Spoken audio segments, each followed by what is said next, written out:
Hi, this is Brother Peter Diamond, and sometime back I read the book called The Exorcism of Anneliese Michel by Felicitas Goodman.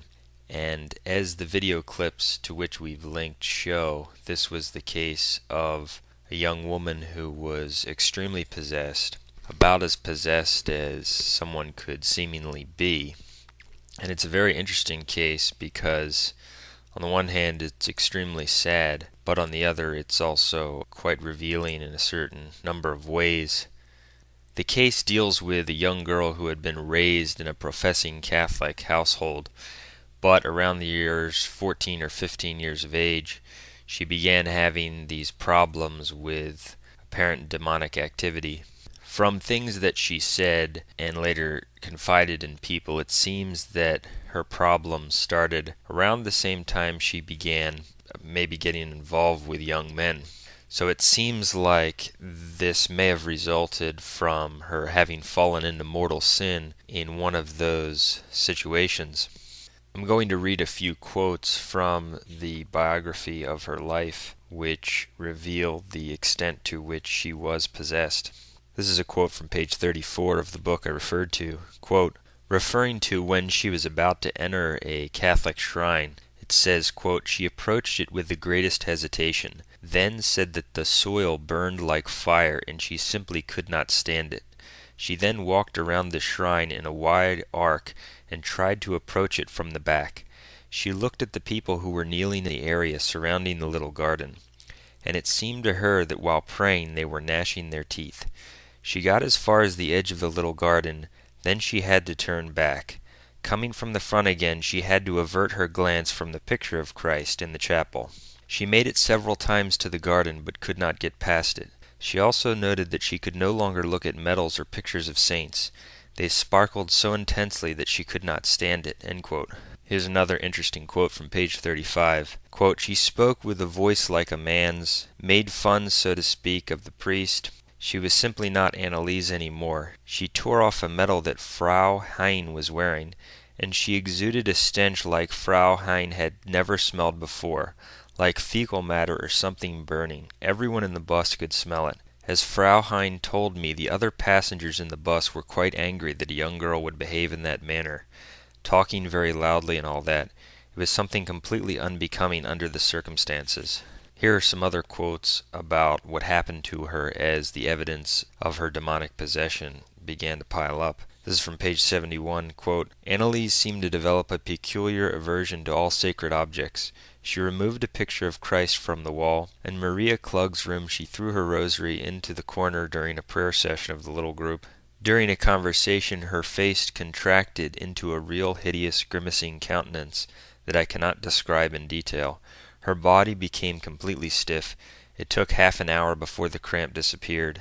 Now, what's particularly sad about this case is that as she started to recognize that her problems were demonically related, she approached the local priests, and this occurred in the 70s, late 60s and then into the 70s, so these were Novus Ordo priests, but they were a little bit more conservative, these particular priests, and generally speaking, the Vatican II apostasy hadn't been so thoroughly imbibed that there were no even remotely conservative priests left, even though anyone who's in the Novus Ordo is not truly conservative. And so she began to consult them about possibly getting an exorcism done, and they went to the bishop, and the bishop delayed and delayed and delayed, and it was just ridiculous how long he waited to give the permission to perform an exorcism. Here's a quote from page 66 of the book I've been quoting from, and this quote comes after Anneliese had exhibited many of the signs of demonic possession which we've covered and many others which I did not even read.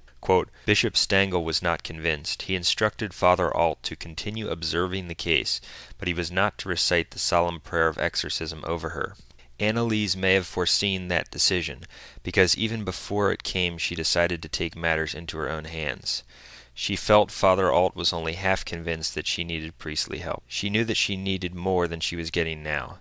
And so I think that this is another example of how evil the Vatican II Church is and faithless it is, how you have a clear case of demonic activity going on, where exorcism is needed and this girl wants it, and yet because they are faithless apostates, they delay and delay and delay and let evil prevail. So her problems just continued to get worse and worse.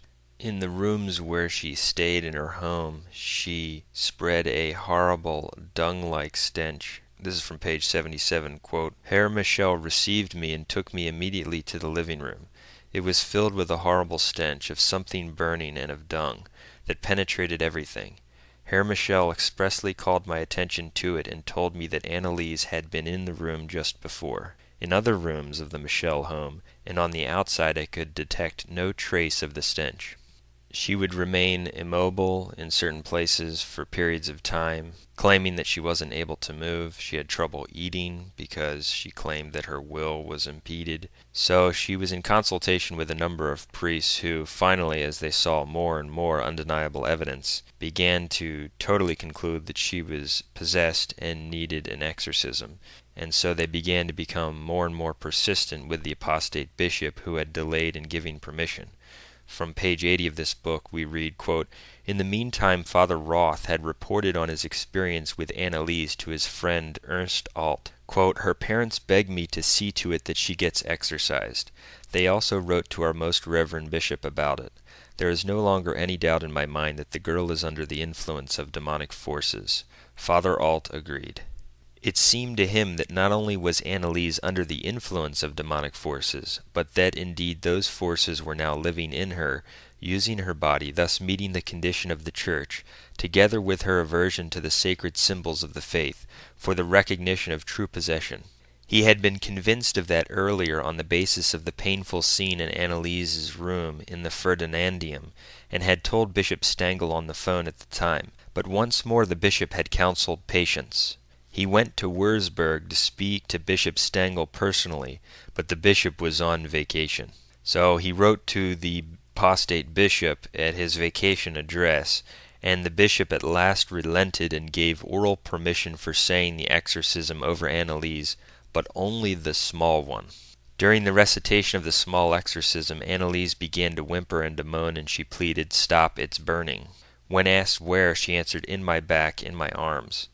What was also striking on that day was that she tried to knock the book containing the exorcism prayer according to Pope Leo XIII out of Father Alt's hands.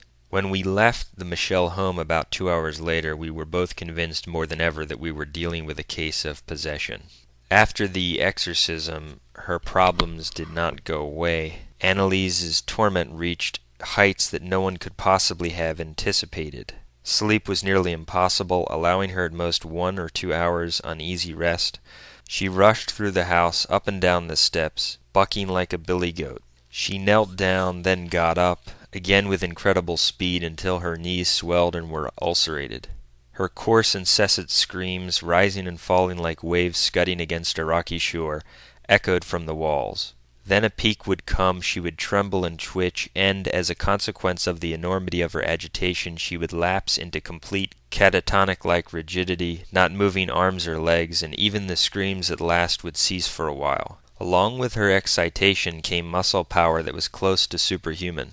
Peter saw her take an apple and effortlessly squeeze it with one hand so that the fragments exploded throughout the room. Fast as lightning, she grabbed Roswitha and threw her on the floor as if she were a rag doll. Her neck muscles tensing like bands of steel, she could not swallow any solid food and could take liquids only sometimes. She stuffed flies and spiders into her mouth, tried to chew on coal, urinated on the kitchen floor and licked it up, and chewed on panties soaked with urine. Love became hate, her family learned to duck her vicious blows. Now I'm quoting this in detail in order to illustrate 2 points. Number one, that it's hard to imagine almost anything worse which could befall an individual. Becoming possessed, and possessed to this point, where not only are demons inside a person, but are not allowing a person to do what that person wants to do and forcing it to do other things. And the second point is that the devil is in existence, that he's out there trying to drag souls into hell, to get people into mortal sin and into his kingdom, whereby they become vulnerable to things like demonic possession, demonic influence, and ultimately being the property of the devil, so that if that person dies in the state of mortal sin, that person will be with the devil in hell for all eternity. Here are some more quotes of some of the things that Anneliese did. It's from page 83. Quote, "She ripped holy pictures from the walls, dumped out water from San Damiano, tore rosaries apart, and yanked a medal from Tay Hines' neck, who had come by to see the action."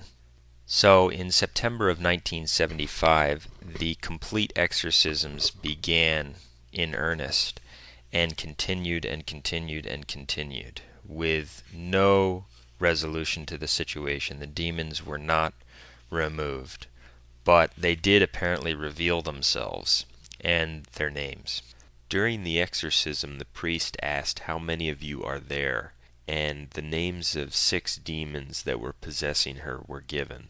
The demons were Judas, Lucifer, Cain, Nero, Fleischmann, a fallen priest, and Hitler. These were supposedly the names of the demons that were possessing her. As far as where these demons were, Anneliese said that they were in her lower back. Quote, "She wants to bite right and left. She kicks toward me. Sometimes she simply hits toward the front. At first she sits on a chair, then on the couch. She is not allowed to remain lying down. Sometimes she does it but has to get up again right away. She complains that the devil sits in her lower back." So as the priest continued to spend long hours trying to exorcise these demons from Anneliese, they continued to fail again and again, and she continued to exhibit the same problems even after the exorcisms were over. And I believe that one of the reasons for this is that these priests were heretics.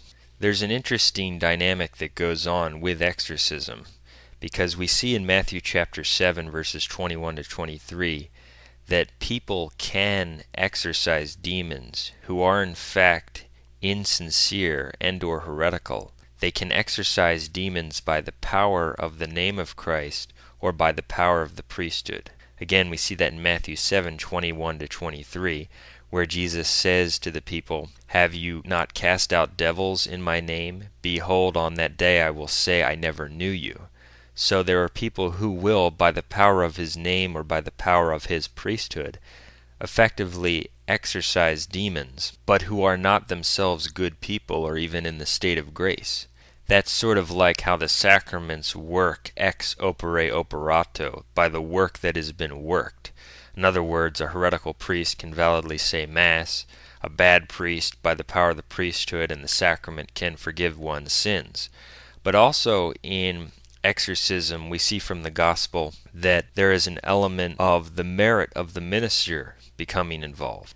In Matthew 17:16 to 19, we read a case of another person who was possessed, and the apostles could not cast the devil out from the person. And Jesus says to them in verse 20, "But this kind is not cast out but by prayer and fasting."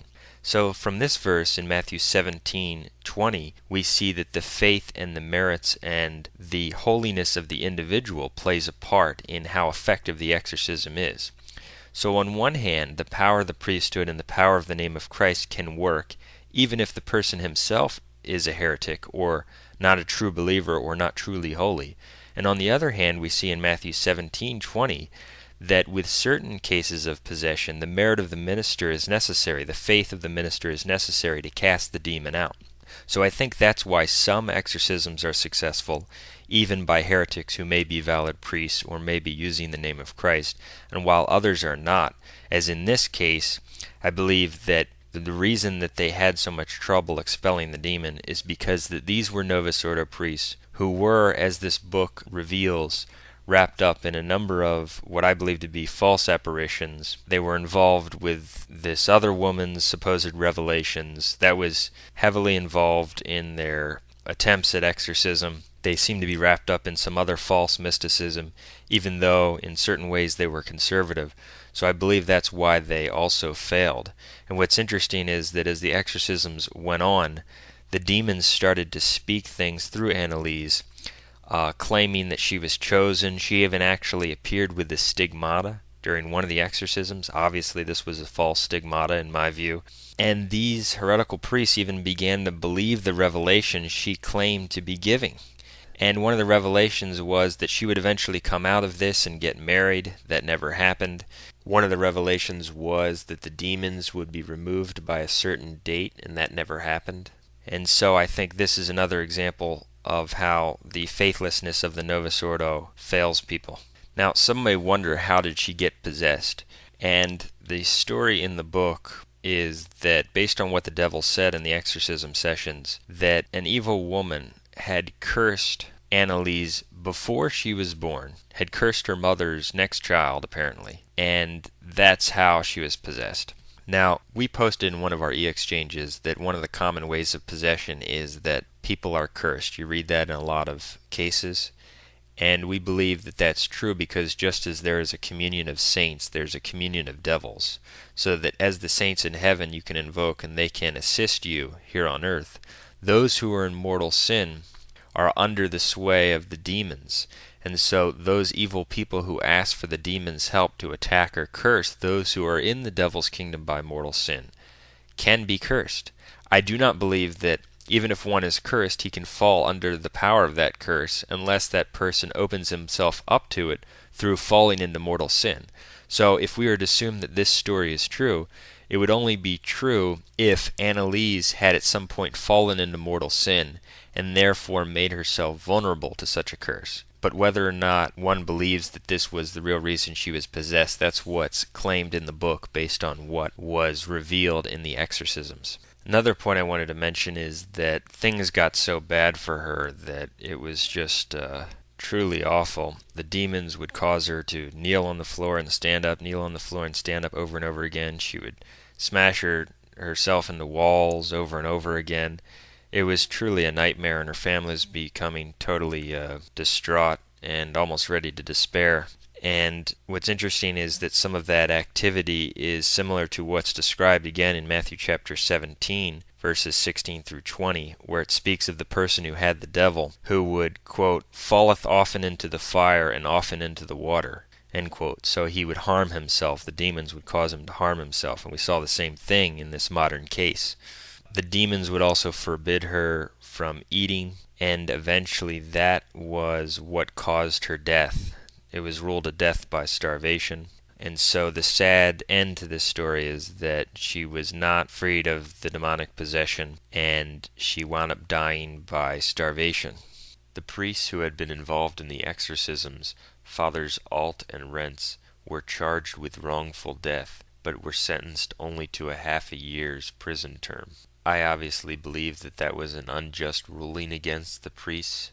It was heavily influenced by the faithless medical doctors who tried to persuade the jury that her problems were simply psychological problems and not demonic possession. But I do believe that their faithlessness as Novus Ordo priest failed her in this result, as well as her own probable involvement in these false apparitions and lack of true faith. It shows us again how those false conservatives who are wrapped up in some ways with the Vatican II apostasy or some other heresy, who think that they have a dedication to the Catholic faith, are actually, unfortunately, helpless against the forces of hell if they are without the faith, the Catholic faith, whole and undefiled.